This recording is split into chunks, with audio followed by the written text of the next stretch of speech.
Sinclair, and we're sitting in the creative studios of Green Room 97. Green Room 97, which is at 2997 Fifth Avenue in Columbus, Ohio. Larry Hawkins Jr., the owner and founder of Green Room 97, is producing our show today. And this is our fourth episode of Voices of Inspiration. And I'd also like to put a shout out to my viewers, my supporters who have been with us since we started this journey. And I want to welcome all of those who are viewing us for the very first time. And we need you to go ahead and like the show to give us, if you think we're moving in the right direction, and subscribe to the show if you plan to be with us throughout the duration of this journey. And I know that you will want to share this show with your friends and relatives because we have a very special guest in our studio today. This gentleman has 3 Purple Hearts. And if you're not familiar with Purple Hearts means that indeed he was wounded on 3 different occasions. He is a decorated Vietnam hero. Mr. Gerald Brown, we're honored to welcome you to Voices of Inspiration. Thank you so much. It's a pleasure to be here. You shared with me that you were from New York City. I'm from New York City. And you also shared with me that you forged your mother's signature to get in the service. Well, Tell the us thing about was, that. me and my friend, Arthur Curtis, well, we call him Buzzy. Me and him, we were doing real good in school. So we didn't want to take the other tests because we passed everything. So we played hooky from school and went downtown to Times Square to go to the movies because down there they had movies all up and down the street. Okay. And we went in the movies, stayed there for a while. When we came out, they used to have the hot dogs there, 2 for $1. And you get a drink. So it was less than in the movies. So we came out, we got 2 hot dogs. He ate one, I ate one. We shared the soda. And we seen the sign that said recruiter for the Army, the Navy, Marines, and Air Force. Okay. So, our friends, they used to go downtown. See, we used to think that when you went down in Midtown, those were the rich people. Right. And they'd go down there and steal little bits of candy and stuff like that. Majority of the time, the owners knew what we were doing. They put some out. So now, what happened was we said, before things got really, really bad, because one of our friends, he got into big trouble, and he got sent to I think they call it the youth house. It was like a jail for kids. Detention center. Yeah, detention center, something like that. Okay. Well, so we went in and told the guy we wanted to join the Army under the buddy system. That meant that we was going to be together. And so the guy said, yeah, he asked us our age, 17. He said, you're too young. See, but he was being real slick. He said, take these papers home to your parents, have them sign, and then you can come back and join. Well, we went to the movies. We signed the papers and brought them back. When we brought them back, he just started smiling. He said, "Okay, take the test." So we took the test. And we was good. I signed up to be a medic. Buzzy signed up to be a medic. Okay.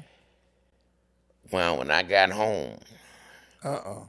I told my mother, I said, "Mom, I'm going in the Army." She said, "No, you're not, because I'm not going to sign for you." I said, "Well, I already signed your name." That gentlewoman, I'm talking about, the only time she raised her voice when she was telling us to come in the house or do something. She backhanded me. I don't know if everybody familiar with a backhand, but that's Yeah, that mama's backhand. backhand. Yeah, I'm talking about. She could have played baseball. She swung that hand so fast, hit me in my mouth, and my mouth swelled up fast. I mean, my lips looked like a turtleneck sweater. I ran in the bathroom, and she tried to get in. I locked the door. I said, "I ain't coming out." So after a while, she tried to sweet talk me. She said, "Well, baby, come on out. I'm not gonna hit you." I'm saying to myself, "Yeah, right." She said, "I have to go to the bathroom." I said, "Well, you have to go downstairs because I ain't coming out this bathroom." So I waited till my father got home. He was in the Army. His brothers and them was in the Army. So he calmed her down, told her, said, "Well, if you go in, it'll make a man out of him." It still didn't sit well with her, but I mean, I wasn't getting hit no more. And she accepted the fact that I was in the service. Now, my grandmother, I'm talking about this one woman, she lived to be 105. Wow. And I mean, she worked up until 6 months before she died. And she worked with special ed children. Okay. Now, she tried to get me from going to Vietnam. She bothered the base so much, they sent me from Fort Dix, New Jersey, close to home, to Fort Carson, Colorado.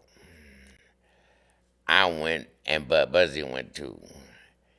We ended up down there with the 12th Cav, and they formed the 12th Cav into the 11th Armored Red Regiment to go to Vietnam. Before we went to Panama for jungle training, Okay. you know, and they gave you a choice. As we went to jump school, you had a live chicken in a sack. That chicken tied around your wrist.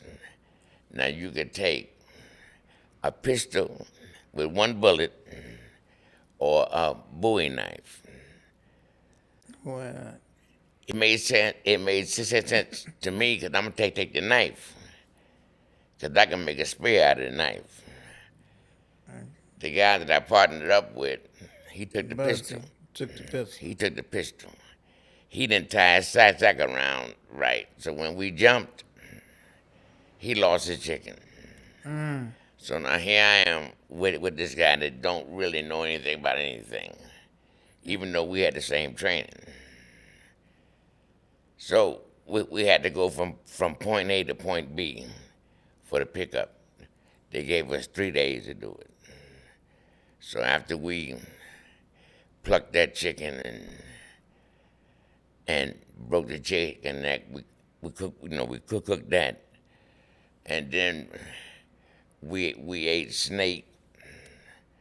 Cause with the snake, if you cut the head off, you gotta take the spleen, the vein, and pull that vein out. And then it's 6 inches from the head and 6 from the tail. and then you fry Mm. the middle part of it after you skin it. So what's the snake taste like? Everybody say it tastes like chicken. It didn't taste like that to me, Oh, but yeah. everybody say it tastes like chicken. So we ate that. We we got a wild boar, but we couldn't cook. But we couldn't cook the wild boar because you had to make a underground oven, Yeah. and I Yeah. was never too good with that. Yeah. So anyway, we made it back. From the time you joined, how long was it before you was actually in the jungle? Okay, I say about 6 months, 6 months. 6 months to 6.5 months, 6.5 months. and we like I said we formed up the 11th Armored Cavalry Regiment, Okay. Vietnam. Now my friend, the one I joined with, Buzzy. Arthur, Buddy, he he got killed 3 months after we got in. Oh my, he got killed 3 months. Yeah, so now his family became my family. Okay. They were like my surrogate parents, because they would ask me how he died and this and that and and what he did. But I was a scout. I was a long range patrol scout, because I could read a map. And we would go out, 5 of us in a dog, ahead of the company. Our job was to find the enemy, call in fire missions on them. And sometimes you had to call the fire missions on yourself. Because if I give a coordinates and I say, and they start shooting the big guns that way, now if they start running to the left, I got to say left 5 meters at a time. So it's boom, boom, boom, boom. Back 5 meters at a time. So you can't catch them in the run. So sometimes you had to call it on yourself. The first time I got shot, we was sitting by a tree and the foxhole was here. Now, K rations, the best thing in the K rations was the fruit cocktail and the pound cake. Okay. And I had a deal with the mess hall sergeant, so he used to give me a bunch of it, and I had a stash. So I'm sitting up by the tree, and one of my friends said, "Man, give me some of that shade." I said, "No, Jack, I'm gonna stay up here for a while because it's hot." And he started going to my stash. I jumped down, he jumped up in my spot. He got shot through the head. Oh. Oh my. So that Yeah. could have been me. Yeah, that's right. And then the first time I got shot, I got an AK-47 wound on my shoulder. Now, how long had you been there? How many firefights had you been Oh, in? Or, I or did you even count them? no, I mean because it was strange over there. You be in a firefight, and then 20 minutes after it was over, Yeah. you had the Vietnamese people there selling Coca-Colas. What? 20 minutes after you was in the fire? 20 minutes, because they knew when it was over. Oh, they knew when it was over. They knew when it was over, and they come Oh. out, they want to sell you Coca-Colas, and they had it in ice and everything. And they If they had, had a nice, they were ready for after the firefight. To yeah, say, okay. because they knew the soldiers was was gonna buy it, Yeah. and they had that a beer called Tiger Beer. Okay. I can't even describe how that tastes. It was so nasty.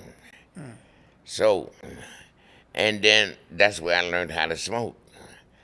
Because the VA, the Army, they would come over with the helicopters when they dropped your K rations. They would drop half a packs of 10 cigarettes.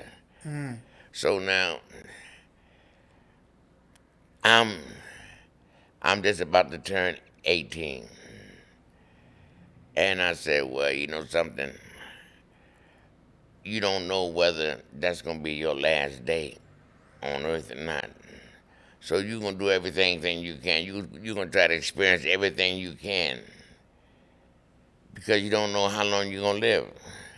Oh yeah. So I started smoking. I think it was Kent or it was Paul Mall. They used to call him a tall Oh Paul. yeah. They used to call him a tall Paul. Yes, and drinking Tiger, what is it? Tiger Bear. Tiger beer and Tiger and Bear. Paul Mall And Tiger Bear and a tall Paul. and a tall Paul. You know, I mean, Yeah. Okay.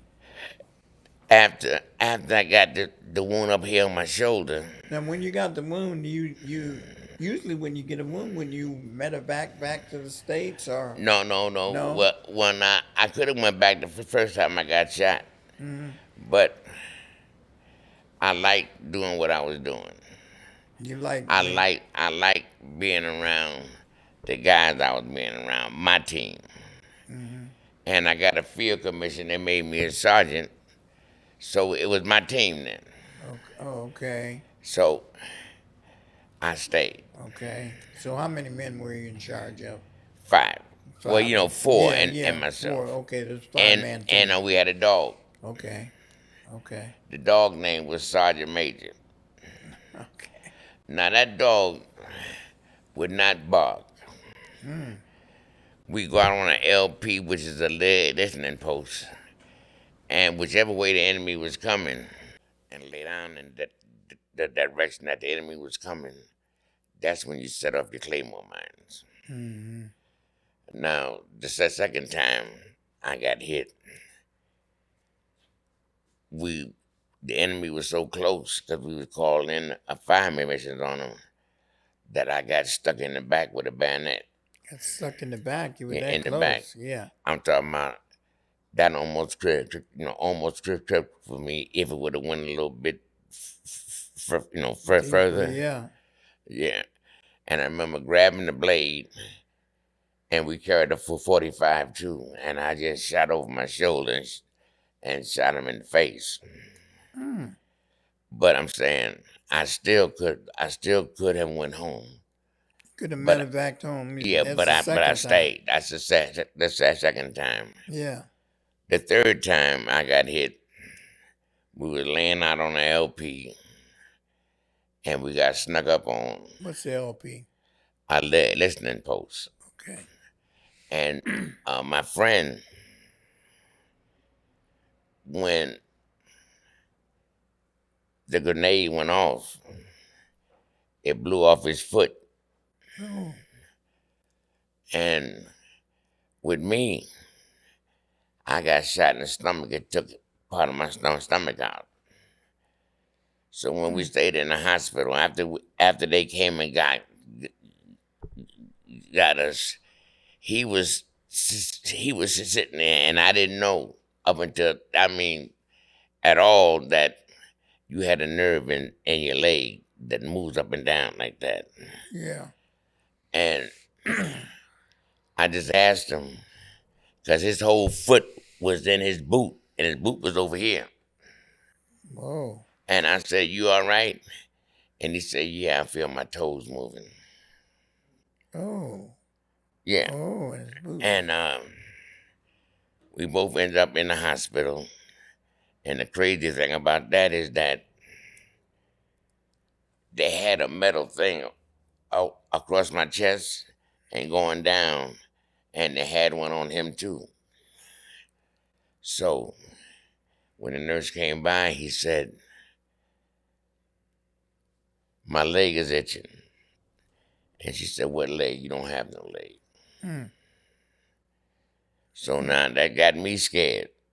Yeah, Because right. I thought something in my mind, I'm trying to move my toes, I'm trying to kick the top of the thing. I couldn't do it. So I waited until chow time, and I took one of the forks, and I hid the fork. I didn't put, I didn't turn the fork in. So when the doctor came by, I acted like I couldn't hardly talk. He said, Sergeant Brown, you know, I said,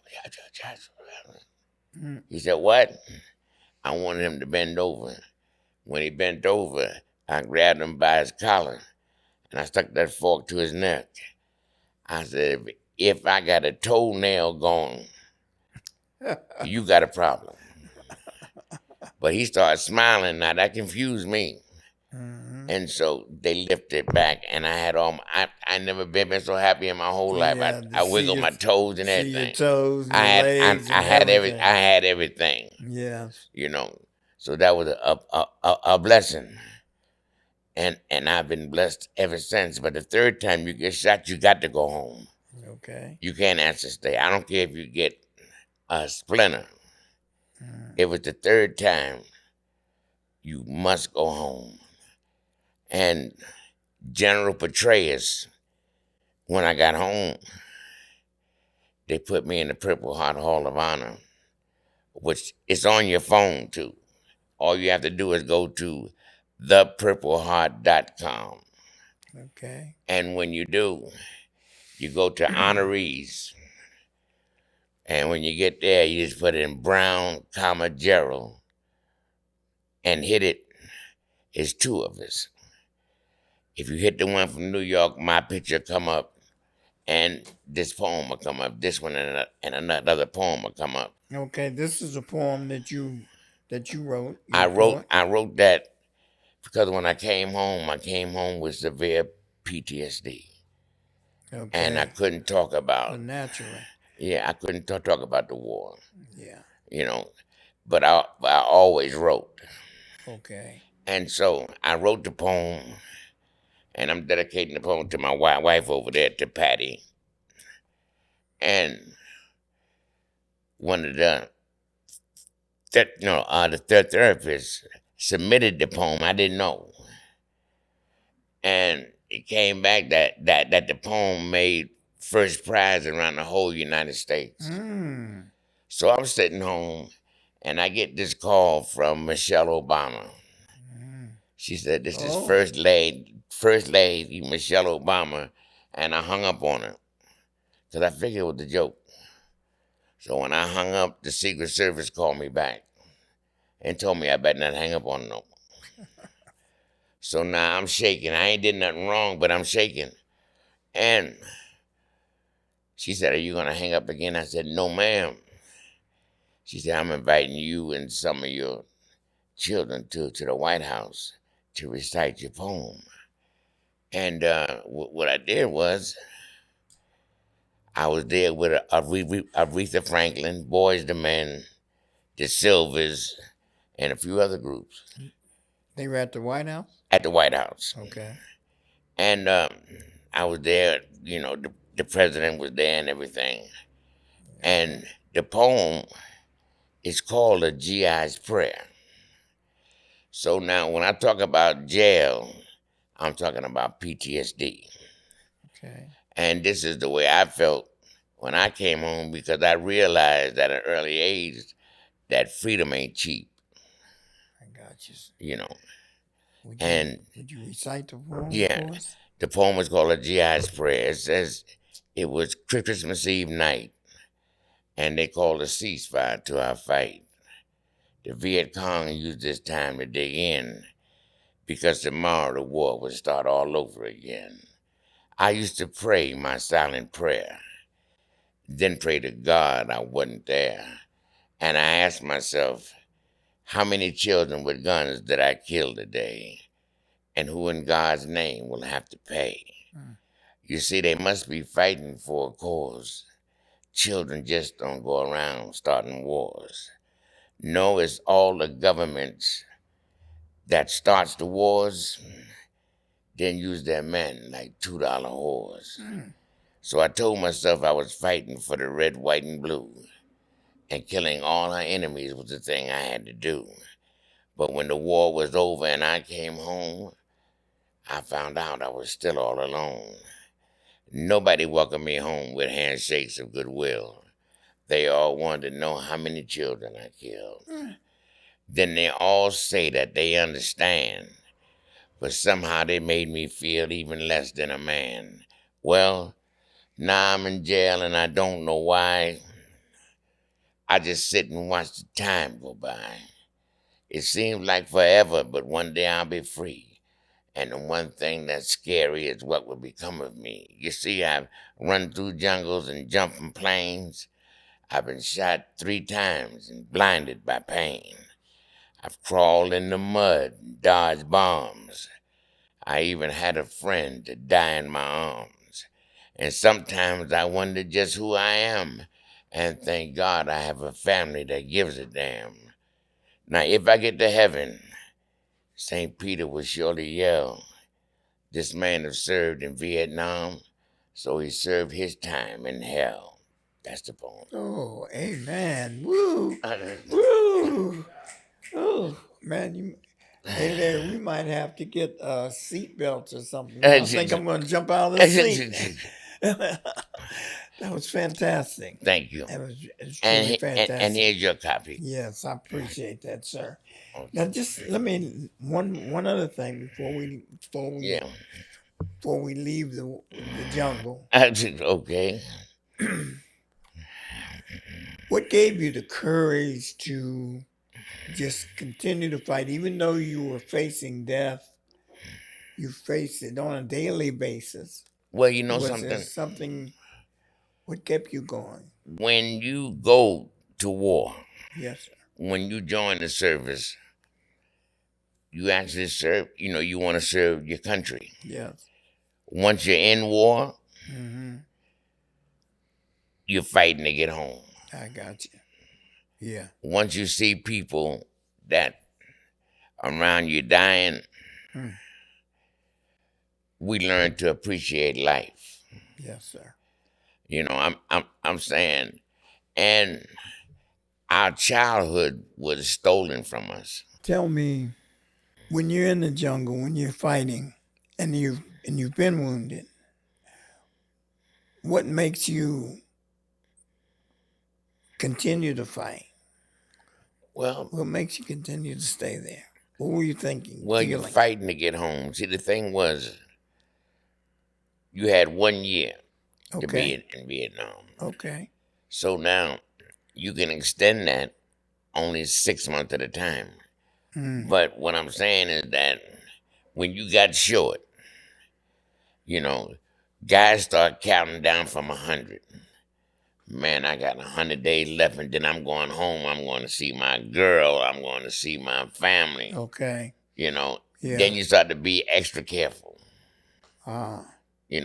Adrenaline comes to you, man, when you're fighting. Because after a while, whether people say it or not, I'm going to say it, you're brainwashed. Okay, you're brainwashed. You're brainwashed. I'm talking about, you become almost a machine. Yeah. And like when they said the company with the most kills going to go to Cameron Bay for 2 days. You fight for that. Then you fighting for the prestige of my company got more kills than your company. My company took more land than your company. Okay. And in reality, the government gave it all back. Yes. They gave it back. Yeah. So you got to fight for it all over again. Okay. And then it's the element of going home to see your family. Because I'm saying every time they send a box to you, like cookies and stuff like that, they be broke up when you get them. But that's a taste of home. Did something happen to you in the war that you got the information that you were not going to be a father? After I got my stomach shot out, they told me I wouldn't be able to make any children. Oh. And me and my wife had 12. What? We had 12 children. Okay. I have 47 grandchildren. What? Oh, So I've been blessed. yes. I've been blessed with two good women in my life that support me 100%. My first wife and my wife right there, Patty. You know, I'm talking about um, they're better than any therapist, any doctor, and the love is always there. And I love her too. You Well, know, that's and wonderful. and I mean, we just at peace with each other. You know, and that's something that's hard to find, especially if you've been through a traumatic All the experience, things that you've been through, right? yes. And then I came home and I met Clyde McFadden Oh, because I and was in a group, right? And it was all Vietnam vets. So when I met Clyde McFadden, from the Drifters. from Clyde McFadden from the deadlifters, he was getting ready to leave the deadlifters to go on his Oh, own, okay. and he said he got a spot for me, and I thought he meant the whole group, Yeah. and he said, "No for you." And me and Don Thomas, we became instant friends. I mean, well, I was friends with the whole group, but me and him became instant friends, and we hung out together. I mean, we did things together. He passed away last year, and we got the Grammy for "Save the Last Dance" for me, which I led. Yes, I remember that song. Yeah, You were the lead singer I there? was the lead singer on that one. Oh, I've heard that song so Yeah, many and times. Yes. it hurt my heart when he was older than me. Yes. When he passed away last year, he was me and him were the last drifters, Save the last and one. I I did a show at the DAV, the Disabled American Veterans, Yes. and I sang there. And then they made me an honorary elk, Okay. and I sang it there. Mm-hmm. You know, even when my wife was in the hospital, I sang it there Yeah. because she think that's her song. All right. Hey, well, how long did you sing With with the Drifters, Drifters? Yeah.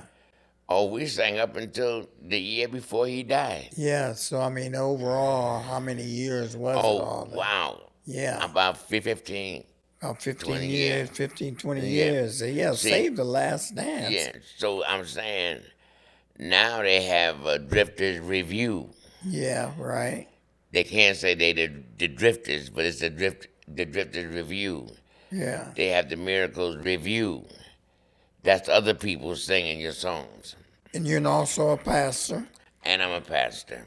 When did that come about? How did that come about? That came about. Well, I've always felt that I've been blessed Yes, sir. because I know people that got shot once and they're dead. And I was hit 3 different times and I'm alive. Yes. I was told I wouldn't be able to make any children, and I made 12, 8 girls, 4 boys, and the boys is twins, 2 sets, It's amazing. you know, and 447 grandchildren. So, I mean, I've been blessed all my life. And I met another pastor, Pastor Stephanie Jefferson, and she said, you know, why don't you become a pastor? She said, you're already doing it because I help vets get their claims and stuff like that. And I get phone calls from New York and California and Philadelphia. Other vets just ask me for advice. And if I can't tell them exactly how to do it, I can lead them in the right direction. Wonderful. You know, and that helps me. I go to a PTSD group every Friday with other Vietnam vets. You know, because you can't, no doctor, no psychiatrist can come and tell you they know how you feel. You know, they can't go to a book and say, oh, you have an episode. So I'm going to page 405 and just tell you to calm down. But when you're in these groups and you with people that's been through what you've been through, even if you keep quiet, what's bothering you, you hear somebody else say it around the room, and you know you're not alone. I'm a Vietnam veteran myself. Yeah, so then Yeah, you but know I'm in exactly how I feel. I was in the Air Force. Well, that don't matter. And the thing is that we were with the Bomar missiles, Um, and we continuously practice shooting off those missiles that were full of gas. right, And the very thought that if we shot one of the missiles, it was going to kill an awful lot of people. right. And that doesn't compare at all with being in the jungle or something. But there was something psychological that would make you feel that you were killing people, that the thought that you may kill an awful lot of people Yes, and and don't know exactly why. With the group of vets that you're in contact with every Friday. So yes. what's the overall effect do you think that this war had upon them? Oh, well, I'm telling you, you had many vets that committed suicide. Mm, You have over 200,000 veterans in in jails throughout the United States because they couldn't cope. If you look at things, it's like you're taught to kill, you're taught to destroy, mm, and then you're set free. So, what job are you really? qualified for, yeah. What a hitman? Mm. You know what I mean? Yes, right. And just like a old car or old anything you have that's no more used to you, you discard it. And that's what happened to us. I mean, we started, I know you heard of vet centers. Yes. Vietnam vets started vet centers because we wasn't getting the proper help at the VA hospitals. They had gurneys in the hallways, you know. Okay. So we got together and we decided and we did went to Congress and started vet centers. And that's why vet centers are in the Yeah. neighborhoods. Yeah, they're in the neighborhoods and so Yeah, forth. Yeah. All over the country. right.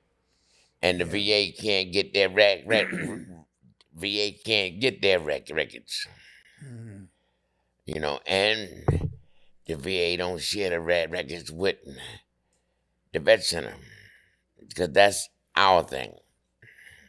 yes. But it's for every vet around. Like when they erected the Vietnam Wall, you walk through now with all the names and everything on there. But when it first put up, it was concrete benches down there. And Vietnam vets didn't go down there during the day. We went down at night. And if you went down at night, it was real quiet and you would hear the people crying, the vets crying, Mm, crying for their friends. mm.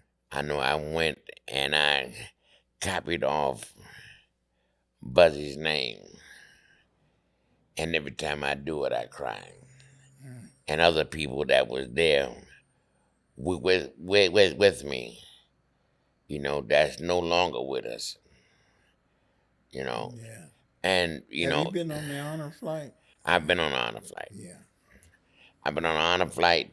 And the thing is, in New York, we used to go to the wall every year. So I've been there like about 20 times, and because we took a bus from New York and went down there. And we came back the same day. Okay. It was three buses, and you could take your family. See, with the honor flight, you can't take your family, which I think you should be able to. Yeah. Yeah. You can only go on the honor flight one time, isn't it? Yeah, you can only go one time. One time anyway, right? Yeah, Yeah. but I'm saying the thing is, our families The family suffer. they suffer, PTSD is contagious if it's not contained. I'm talking about, when you go from 0 to 10, and then most Vietnam vets don't know how to say I'm sorry. And do you know that most Vietnam vets has been married at least 2-3 times? It ain't easy for somebody to put up with us. Oh, I can use that. That's probably why I've been married so many times. Yeah. No, I'm. But I'm saying it ain't easy. I mean, that's why, look here. I thank God that I had 2 good Yes. wives. Yes. And I mean, if you strike gold twice, Yeah. you ain't got to dig no more. Signed up for the Army. 6 months later, you're in the jungle. I'm in the jungle. You get shot. You get wounded. 3 different 3 times. different times. Yes. You continue on. But you come out of it, you write poetry. Yes. You get invited to the White House. There's something in your spirit. Yeah. Well, I mean, you I think I have a survival alive. mode. Yeah. And I thank God that it's automatic. I It got just you. clicked on. I mean, even my wife would tell me, you talking on the phone to so and so, maybe a little bit too much. I say, yeah, but he needs the help. He needs the help. Yeah. So they might call me 2:00 in the morning. Yeah. I think it's the alarm going off, but it's somebody, man, can we talk a minute? Of course we can talk. That's what this life is all about. Yeah, that's what it's all about. We gotta help each other. That's what this life is all about. My favorite words? Vets cure vets. Yes. Yes. Yes. And even though we was in 2 different forces, we have our common thing was we've been to Vietnam. We've been under control. Yes. We went through boot camp, and everything. And that's where you got sucked in like everybody else. Yeah, you're right, because indeed they had the draft. Yeah, then they had the draft. And I have to say there was a lot of black men that were somehow ended up in the jungle, and their lives were never the same. Well, you know something? If you had an E felony, Yeah. the courts would tell you, go to Army or go to jail.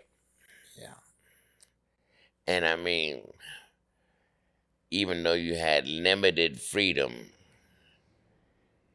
in the service, it was better than going to jail, being locked up 24 hours a day. And that's why a whole bunch of blacks was in the service. Right. And on the front lines. And on the front line, of course you're going on the front line. I mean, that goes without saying. They're going to put you right on the front line. You're going to be on the front line. Yes. I think we could, that's a whole nother subject, I guess, so we could go on forever. Sergeant Gerald Brown. Yes, sir. A hero. You are a war hero, and you become my hero. And you're mine. And I certainly want to thank you for. I certainly appreciate you coming to Voices of Inspiration, and I know you've already inspired thousands of people, and I'm sure that you will inspire thousands more. Thank you so much. Thank you, because we need shows like this. Yes, sir. To let people know what's really going on, what's happened, to let them know that they're not alone, and that we can share our stories and might make their lives better. Ooh. Oh my goodness. Did you write that? I didn't write that script. Thank you, sir. And thank you very much. And thank To you. all of our viewers, I hope you enjoyed this particular show without a doubt. And indeed, once you hit that like button now, if you think we're in the right direction, hit that like button, subscribe to our show, and share this show with all your friends and relatives, and we will see you the next go round. Thank you very much.